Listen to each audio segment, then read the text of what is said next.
నమస్తే, నా పేరు ప్రశాంతి. బీసీటీ న్యూస్ కు స్వాగతం. ముందుగా హెడ్లైన్స్ చూద్దాం.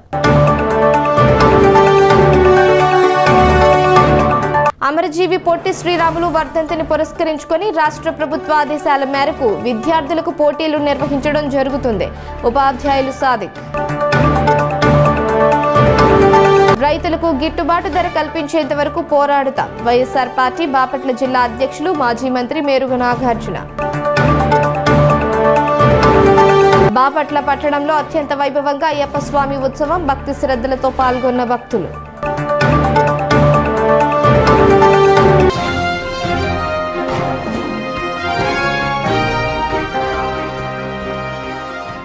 రాష్ట్ర పునర్నిర్మాణంలో అధికారుల తోడ్పాటు అవసరమని రాష్ట్ర ముఖ్యమంత్రి నారా చంద్రబాబు నాయుడు కోరారు. 24 గంటల పాటు అందరికీ అందుబాటులో ఉంటానన్నారు. నేను ఒక టీం లీడర్ని మాత్రమే అని పేర్కొన్నారు. I am only a team leader. Be clear. I am available for you at any time 24/7. Anything you want to tell, you can tell frankly. I will listen. At the same time, non-performance ఉంటే మాత్రం నేను మీకు నమస్కారం పెడతా. నేను ముందుకు ఎవరు మీరే కాదు, ఈ పక్క కూర్చున్నాడు కానీ ఆ పక్క కూర్చున్నాడు కానీ ఈ పక్క కూర్చున్న మంత్రులు కూడా అది చెప్తున్నాను. All ministers I'm reviewing, all secretaries ఒకసారి రివ్యూ చేసుకుంటున్నా. మీది కూడా 6 నెలలు ఒకసారి రివ్యూ చేసుకుంటున్నాను. రివ్యూ చేసుకున్న తర్వాత రైట్ మ్యాన్ని రైట్ పొజిషన్లో పెట్టి నా గోల్ ఒకటే, మళ్ళీ దగాబడ్డే రాష్ట్రాన్ని లైన్లో పెట్టాలి, మళ్ళీ అభివృద్ధి చేయాలి. 2047కి తెలుగు కమ్యూనిటీ ప్రపంచం మొత్తం నెంబర్ 1గా ఉండాలి. భారతదేశంలో ఆంధ్రప్రదేశ్ నెంబర్ 1గా ఉండాలి. ఇది సాధ్యం. దానికి మీ అందరూ సహకరించాల్సిందిగా మరొక్కసారి అందరిని కోరుకుంటూ చేస్తారని చెప్పి ఆశిస్తూ, ఇప్పటికే బాగా లేట్ అయింది, 11 అవుతా ఉంది. 10:42 అయింది. ఇప్పుడు మిమ్మల్ని at the end of the day we'll have something dinner also. I will also be there. We'll have dinner and then we'll discuss. Swarnandhra 2047 విజన్లో మేమంతా భాగస్వాములమవుతామని జిల్లా అధికారులంతా ప్రతిజ్ఞ చేశారు. స్వర్ణాంధ్ర 2047 విజన్ డాక్యుమెంట్ ప్రారంభ కార్యక్రమం స్థానిక కలెక్టరేట్లో ప్రత్యక్ష ప్రసారం అయ్యేలా రెవెన్యూ అధికారి జి గంగాధర్ గౌడ్ ఏర్పాట్లు చేశారు. మన రాష్ట్రం శ్రేయస్సు, సృజనాత్మకత మరియు సమ్మళతకు ప్రపంచవ్యాప్త గుర్తింపును పొందుతుంది. ఐకమత్యంతో దృఢ సంకల్పంతో ప్రతిజ్ఞ చేస్తున్నాను.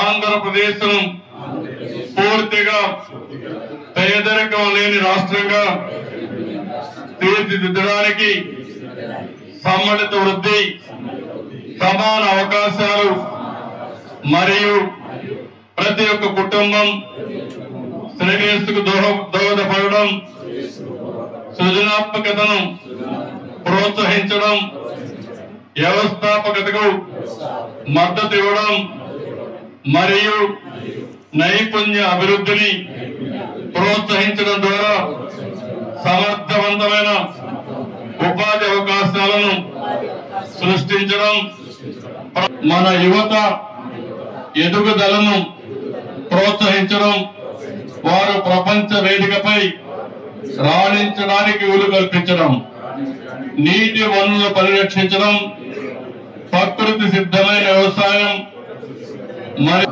పరిజ్ఞానాన్ని ఉపయోగించుకోవడంలో రైతులకు మద్దతు ఇవ్వడం, వ్యవసాయాన్ని లాభదాయకమైన మరియు స్థిరమైన వృత్తిగా మార్చడంలో సహాయపడడం, ఆంధ్రప్రదేశ్ ని ప్రపంచ స్థాయి లాజిస్టిక్స్ హబ్ గా రూపొందించడంలో సహాయపడడం, పునరుత్పాదక ఇంధన పరిష్కారం ప్రోత్సహించడం, ఈ ఇంధన స్వావలంబన సాధించడం,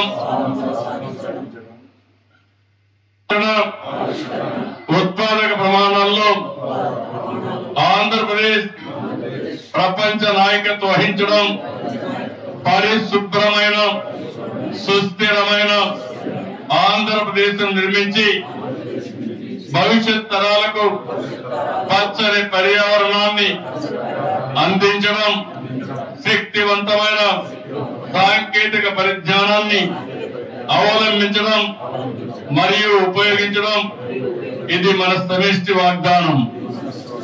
రాష్ట్రంలో ప్రతి ఒక్క వ్యక్తి, ప్రతి కుటుంబం, సమాజం సమిష్టిగా అభివృద్ధి చెందడం మరియు పురోగతి సర్వసమ్మిళితంగా ఉండడం, అందరం కలిసి స్వర్ణాంధ్ర 2047 ద్వారా దేశానికి, ప్రపంచానికి స్ఫూర్తినిచ్చే మహోన్నత వారసత్వానికి రూపకల్పన చేద్దాం.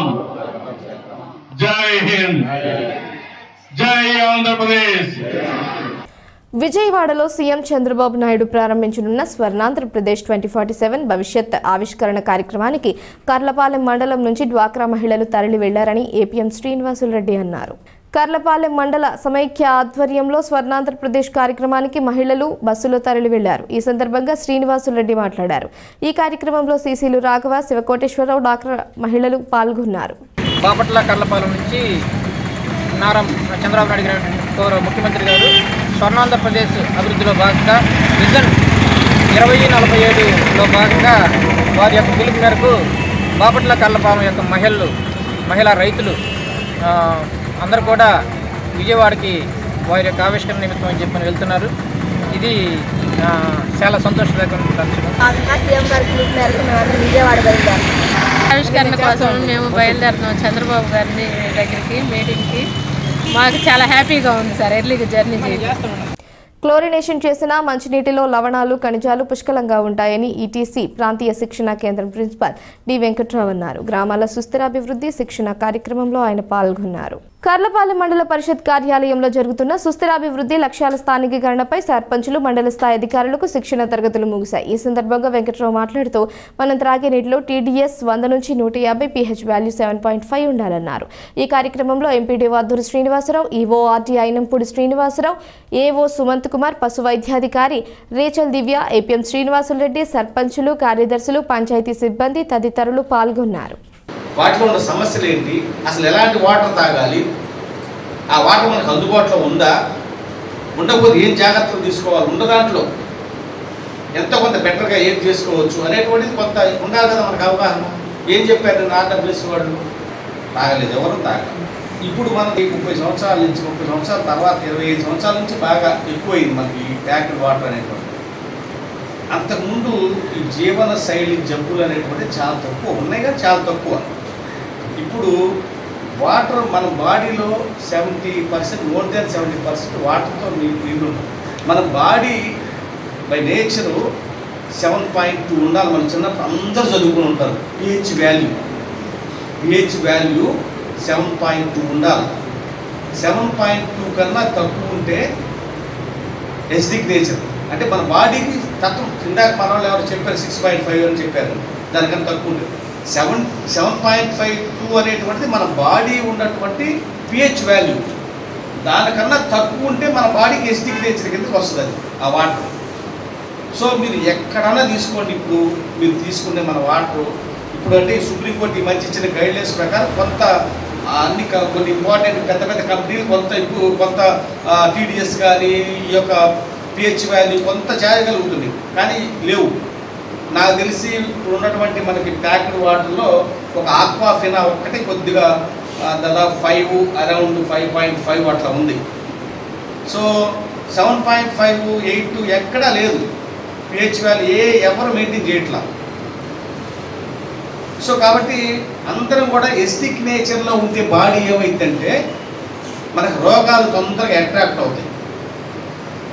ఎసిడిక్ నేచర్లో ఉంటాయి. 7.5 కన్నా పైన ఉంటే ఆల్కలిక్ నేచర్, అది ఏ రోగాలు కూడా తొందరగా అట్రాక్ట్ కావు. ఇంకొక ఇంపార్టెంట్ విషయం ఏంటంటే క్యాన్సర్ కణాలు కూడా ఆల్కలైన్ నేచర్లో ఉన్నటువంటి బాడీలో బతకవు. ఇది సైంటిఫిక్గా నిరూపణ అయింది ఆ యొక్క జపాన్ సైంటిస్ట్కి. సో కాబట్టి వాటర్ ఎంత ఇంపార్టెంట్ చూడండి. ఈ రోజున సర్వ రోగాలకి మీకు ఏమి బలహీనతకు కానీ, ఎముకల్లో పిలుసుబారిపోయేదానికి కానీ, కీళ్ళ నొప్పులకు కానీ, లేకుంటే ఎసిడిక్ సమస్యలకు కానీ, డిజార్డర్స్ స్టమక్ డిజార్డర్స్ కానీ, బాడీలో మినరల్స్ లేకపోవడం కానీ, అందరూ రోజు ట్యాబ్లెట్లు విటమిన్ ట్యాబ్లెట్లు వేసుకునేదానికి కానీ అన్నిటికీ కారణం వాటర్. మనం వాటర్ అనేటువంటిది మనం గతంలో 20-30 సంవత్సరాల క్రితం మనం చిన్నపిల్లలప్పుడు పొలాల్లోకి కుంటల్లో కాలువల్లో నీళ్ళు అట్లా తాగేసేవాళ్ళం. కానీ ఇప్పుడు తాగే పరిస్థితి లేదు. ఎందుకంటే మొత్తం కెమికల్స్ మైన్ చేసేసుకున్నాం మనమే. మన పర్యావరణాన్ని మొత్తాన్ని వనరులన్నింటినీ కూడా కలుషితం చేసుకున్నాం. విపరీతమైన పురుగు మందులు, ఫెర్టిలైజర్స్ వాడి మొత్తం కలుషితం చేసుకున్నాం. మనం వాటిని తాగే పరిస్థితి లేదు. శుభ్రమైన నీళ్లు కావాలనే ఉద్దేశంతో ఈ ఆర్ఓ రివర్స్ ఆస్మోసిస్ వచ్చి మొత్తం ప్రజల జీవన దీన్నే మొత్తం తారుమారు చేసి పడేసింది. ఇప్పుడు కొంత అవగాహన వస్తుంది. ఈ మధ్య సుప్రీంకోర్టు కూడా ఖచ్చితంగా 100-150 TDS మెయింటైన్ చేయాలనేటువంటిది మరి డైరెక్షన్స్ ఎన్ని కూడా ఇవ్వడం జరిగింది. కొన్ని కంపెనీలు, స్టాండర్డ్ కంపెనీలు కొంత TDS మెయింటైన్ చేస్తున్నాయి. కానీ ఇప్పుడు కూడా మీరు 20 రూపాయలకి 10 రూపాయలకి క్యాన్ తీసుకుంటారు, 20 లీటర్ల క్యాన్. దాంట్లో ఉండేది నాకు తెలిసి ఒక 10-15% TDS ఉంటుంది. అందుకన్నా ఉండదు. మ్యాక్సిమం 20 లోపు.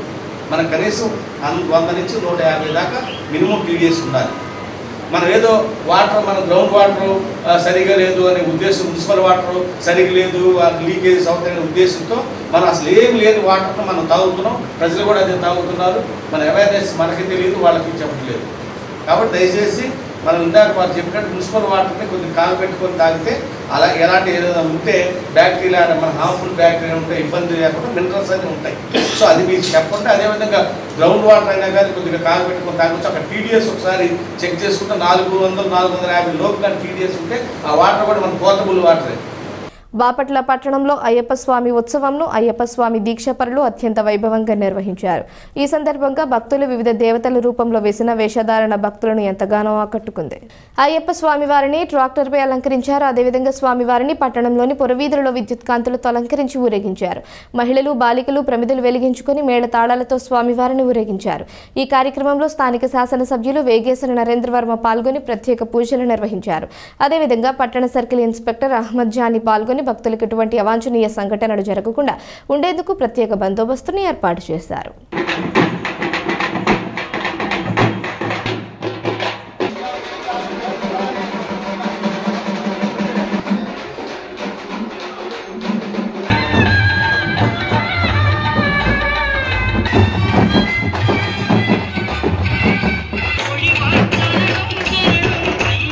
రైతులకు గిట్టుబాటు ధర కల్పించేంత వరకు పోరాడుతామని వైఎస్ఆర్ పార్టీ జిల్లా అధ్యక్షులు మాజీ మంత్రి మేరుగా నాగార్జున అన్నారు. రైతులకు గిట్టుబాటు ధర కల్పించాలని కోరుతూ బాపట్ల పట్టణంలోని వైఎస్ఆర్ పార్టీ కార్యాలయం నుండి కలెక్టర్ కార్యాలయం వరకు ర్యాలీ నిర్వహించారు. అనంతరం జిల్లా జాయింట్ కలెక్టర్ ప్రఖర్ జైన్ కు వినతి పత్రం అందజేశారు. ఎన్డీఏ కూటమి ప్రభుత్వం అధికారంలోకి వచ్చి 6 నెలలు పూర్తి చేసుకుంటున్నప్పటికీ రైతులు ఎకరానికి 20,000 చొప్పున ఇస్తామని చెప్పి ఇంతవరకు ఇవ్వలేదని, ఇప్పటికీ 2 పంటలు పండించారని ఈ సందర్భంగా ఆయన గుర్తు చేశారు.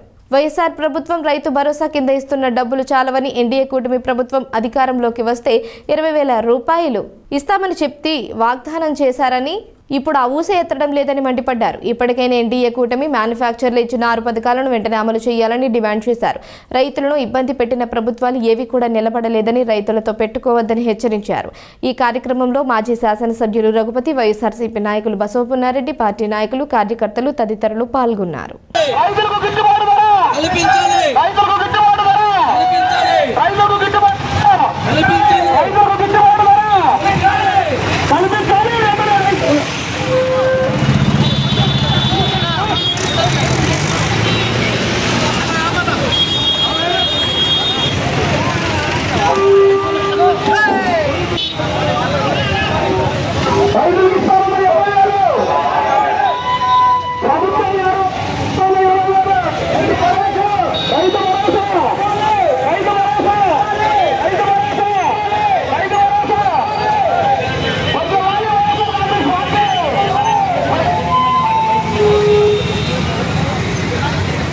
ఎన్నికలప్పుడు మీరు ఇచ్చేటువంటి వాగ్దానం 20,000 రూపాయలు రైతుని ఆదుకోటానికి ఇస్తానని మీరు హామీ ఇచ్చారు. ఈరోజు జగన్మోహన్ రెడ్డి గారు ముఖ్యమంత్రిగా ఉన్నప్పుడు రైతుకి వ్యవసాయ తరుణంలో 12,500 రూపాయలు ఇస్తారని చెప్పి 1 ఎకరానికి 13,500 రూపాయలు ఇస్తా ఉంటే ఆనాడు ప్రతిపక్షంలో ఉన్నటువంటి చంద్రబాబు నాయుడు గారు మీరిచ్చే 13,500లో 7,500 రూపాయలు కేంద్ర ప్రభుత్వానికి ఉన్నాయి. మీరు ప్రజలకు మోసం చేస్తా ఉన్నారు. నేను అధికారంలోకి వస్తే కేంద్ర ప్రభుత్వం ఇచ్చే డబ్బులతో పాటు 20,000 రూపాయలు ఇస్తా అన్నారు. ఇన్పుట్ సబ్సిడీ కింద రైతు పండించిన పంటకు గిట్టుబాటు ధర ఇస్తారన్నారు. ఈరోజు ఏమైపోయిందని అడుగుతా ఉన్నాం. అందుకే ఈరోజు బాపట్ల జిల్లాలో ఉన్నటువంటి అన్ని నియోజకవర్గాల సమన్వయకర్తలను కలుపుకొని, నాయకులను కలుపుకొని, రైతులను కలుపుకొని ఈరోజు కలెక్టర్ గారి దగ్గరకు వచ్చి మెమరాండం ఇస్తాకొస్తే కలెక్టర్ గారు ఏమో కలెక్టర్ కాన్ఫరెన్స్ లో ఉన్నారు. అధికారులు వచ్చి మెమరాండం తీసుకోమని చెప్పేసి మేము అడుగుతా ఉన్నాం. వారు వస్తూ ఉన్నారు. దాంట్లో ఏ తారతమ్యం లేదు. అయితే ఇక్కడ మేము ప్రయాణం స్టార్ట్ చేసిన దగ్గర నుంచి అనేక అవాంతరాలు నడుస్తూ ఉన్నాయి. గమనించాలా, ప్రజాస్వామ్య వ్యవస్థలో ఉన్నాం మనం. ప్రజాస్వామ్యబద్ధంగా మేము ఉత్తరం ఇస్తానికి వస్తూ ఉంటే మమ్మల్ని పోలీసు వారు ఆపటం, లేకపోతే ప్రజాస్వామ్యబద్ధంగా మా యొక్క రైతులను కాపాడుకోవటానికి మేము వెళ్తా ఉంటే అడ్డంకులు కల్పించడం, ఇది న్యాయమేనా అని అడుగుతా ఉన్నాం. నిజంగా రైతుకి కోపం వస్తే రైతుకు కన్నీరు మీకు శాపంగా పోతుంది. అందుకని మేము అడిగేది, మీరు ఇస్తారన్న 20,000 రూపాయలు ఎకరాకి తక్షణమే రైతుకి ఇవ్వండి. 2 ఖరీఫ్ పంటలు, రబీ పంట 2 అయిపోయినాయి. ఈరోజు పంట చేతికి వస్తే రైతు అమ్ముకోవటానికి అవకాశం లేకుండా మేము ఉన్నప్పుడు 75 కేజీలకు 2,000 రూపాయలు రైతుకి ఇంటి దగ్గరకు వచ్చి ఈ క్రాప్ చేయించి రైతుకి ఎక్కడా నష్టం లేకుండా చివరికి గోనె సంచులకి, హమాలీ ఛార్జీలకి, ఈరోజు ట్రాన్స్పోర్ట్ కూడా డబ్బులు ఇచ్చి ఎక్కడ ఒక్క గింజ కూడా లేకుండా కొన్నాం. మీరు ఎందుకు కొనలేకపోతా ఉన్నారు? మీ మంత్రులు చెప్తా ఉన్నారు కదా, మీరు మెసేజ్ పెడితే కొంటామని. ఈ జిల్లాలో కానీ ఈ రాష్ట్రంలో ఎక్కడన్నా మీరు కొన్నారని అడుగుతా ఉన్నాం. ఎందుకు కొనలేకపోతా ఉన్నారని అడుగుతా ఉన్నాం. 1,300 రూపాయలకి దళారీలు వచ్చి కొంటా ఉంటే అది కూడా ఇష్టమంటే కొంటారు, లేకపోతే లేదు. తేమ శాతాన్ని 25% అన్నారు. ఎక్కడన్నా జరుగుతా ఉందని అడుగుతా ఉన్నాం. అందుకనే ఈరోజు వైఎస్ఆర్ కాంగ్రెస్ పార్టీ బహుజ్వరంగా ముందన్నడు లేని విధంగా అందరూ వచ్చి రోడ్డు మీదకి వచ్చి కథం తొక్కే పరిస్థితిని తీసుకొచ్చారంటే మీ చేతకారి తరానికి నిలువుటద్దం. అందుకనే ఈరోజు అమరజీవి పొట్టి శ్రీరాములు వర్ధంతిని పురస్కరించుకుని రాష్ట్ర ప్రభుత్వం ఆదేశాల మేరకు పాఠశాల స్థాయి విద్యార్థులకు వివిధ రకాల పోటీలను నిర్వహించడం జరుగుతుందని బాపట్ల మున్సిపల్ హైస్కూల్ ఉపాధ్యాయులు ఎండి సాదిక్ అన్నారు. ఎస్ఎన్జి హైస్కూల్ ఆవరణలో విద్యార్థులకు వివిధ రకాల పోటీలను నిర్వహించారు. జిల్లాలో మండల స్థాయి పోటీలను నిర్వహించడం జరిగిందని, మండల స్థాయిలో ప్రథమ స్థానం సాధించిన విద్యార్థులను జిల్లా స్థాయికి ఎంపిక చేయడం జరిగిందని ఆయన పేర్కొన్నారు. జిల్లా స్థాయిలో గెలుపొందిన వారిని రాష్ట్ర స్థాయి పోటీలకు ఎంపిక చేయడం జరుగుతుందన్నారు. ఈ పోటీలకు జిల్లా నలుమూలల నుంచి విద్యార్థులు రావడం జరిగిందన్నారు. అమరజీవి పొట్టి శ్రీరాములు గారి వర్ధంతిని పురస్కరించుకొని రాష్ట్ర ప్రభుత్వం వారి ఆదేశాల మేరకు బాపట్ల జిల్లాలో పాఠశాల స్థాయి విద్యార్థులకు వ్యాసరచన, వక్తృత్వము మరియు క్విజ్ అంశాలలో పోటీలు నిర్వహించడం జరుగుతున్నది. నిన్నటి రోజున మండల స్థాయిలో పోటీలను నిర్వహించి మండల స్థాయిలో ప్రథమ స్థానంలో నిలిచిన విద్యార్థులు ఈరోజు బాపట్ల పట్టణంలోని సరస్వతి మెమోరియల్ బాలికల ఉన్నత పాఠశాలలో జిల్లా స్థాయి పోటీలకు బాపట్ల జిల్లాలోని అన్ని మండలాల నుండి విద్యార్థులు హాజరవుతున్నారు. ఈ విద్యార్థులు ఈ పోటీల్లో పాల్గొని 1, 2, 3వ స్థానాలు పొందిన విద్యార్థులకు అమరజీవి పొట్టి శ్రీరాములు గారి వర్ధంతి దినమైన డిసెంబర్ 15న వారికి మెమెంటోలు, సర్టిఫికెట్లు బహూకరించడం జరుగునని తెలియజేయండి. ఎన్డీఏ ప్రభుత్వం అధికారంలోకి రావడం వలన తాను పండించిన ధాన్యాన్ని నచ్చిన మిల్లుకు తోలుకున్నామని తాడపల్లికి చెందిన పేద రైతు లక్ష్మణరావు అన్నారు. రైతు సేవా కేంద్రం ద్వారా మిల్లుకు వేయడం జరిగిందని, వేసిన 24 గంటల్లో డబ్బులు తమ అకౌంట్లో పడ్డాయన్నారు. రాష్ట్ర ముఖ్యమంత్రి నారా చంద్రబాబు నాయుడు ప్రభుత్వానికి ధన్యవాదాలు తెలిపారు. పేరు లక్ష్మణరావు, పశ్చిమ గోదావరి జిల్లా తాడేపల్లిగూడెం మండలం పెద్ద తాడేపల్లి గ్రామం. నేను నవంబరు 11వ తారీఖున ధాన్యం కోసిన ధాన్యం ఆరమెట్టి రైతు సేవా కేంద్రం ద్వారా నాకు శిల్పాటి కల్పించిన రైస్ మిల్లుకి తోలుకున్నాను. నాకు నచ్చిన మిల్లుకి నాకు 24 గంటల్లో డబ్బులు పడినాయి. ప్రభుత్వం మీద బాగా పనిచేసింది మాకు. ఈ ప్రభుత్వం వల్ల మేము ఎక్కడ తోలుకోవాలన్నా ధాన్యం బాగుంది. దానివల్ల ఈ ప్రజల తరపుని రైతుల తరపుని చంద్రబాబు నాయుడు గారికి ధన్యవాదాలు. ధాన్యం కొనుగోలు కేంద్రంలో 30 గంటలు వరి ధాన్యం వేసాం. మాకు 48 గంటల్లోగా మా అకౌంట్ లో అమౌంట్ పడిపోయింది. మాకు చాలా సంతోషంగా ఉంది. కర్లపాలెం మండలం పాతనందాయపాలెం గ్రామంలో పోతురాజు సోమరాజు ఆధ్వర్యంలో అయ్యప్ప స్వామి పూజలు ఘనంగా నిర్వహించారు. ఈ సందర్భంగా అయ్యప్ప స్వామికి అభిషేకాలు, పంచమండపంలో పడి పూజలు, అయ్యప్ప స్వామి నామ సంకీర్తన చేశారు. కొండల స్వామి భజన ఆర్కెస్ట్రాతో భజన గీతాలాపన చేశారు. చీరాల, బాపట్ల, కర్లపాలెం మండలాల నుంచి అయ్యప్ప స్వాములు భజన కార్యక్రమంలో పాల్గొన్నారు. సుమారు 1000 మందికి చద్ది కార్యక్రమం నిర్వహించారు. ఈ కార్యక్రమంలో మాల ధరించిన స్వాములు, గ్రామస్తులు పాల్గొన్నారు.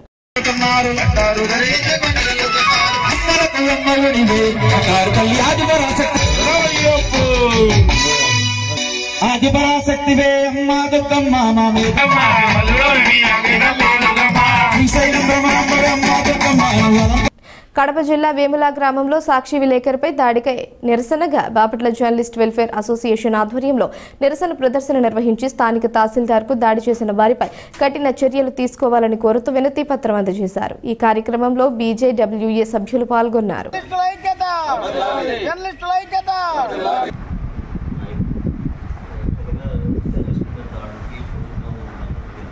వార్తలు ముగించే ముందు హెడ్లైన్స్ మరోసారి. అమరజీవి పొట్టి శ్రీరాములు వర్ధంతిని పురస్కరించుకొని రాష్ట్ర ప్రభుత్వ ఆదేశాల మేరకు విద్యార్థులకు పోటీలు నిర్వహించడం జరుగుతుంది. ఉపాధ్యాయులు సాదిక్. రైతులకు గిట్టుబాటు ధర కల్పించేంత వరకు పోరాడుతాం. వైఎస్ఆర్ పార్టీ బాపట్ల జిల్లా అధ్యక్షులు మాజీ మంత్రి మేరుగ నాగార్జున. బాపట్ల పట్టణంలో అత్యంత వైభవంగా అయ్యప్ప స్వామి ఉత్సవం, భక్తి శ్రద్ధలతో పాల్గొన్న భక్తులు.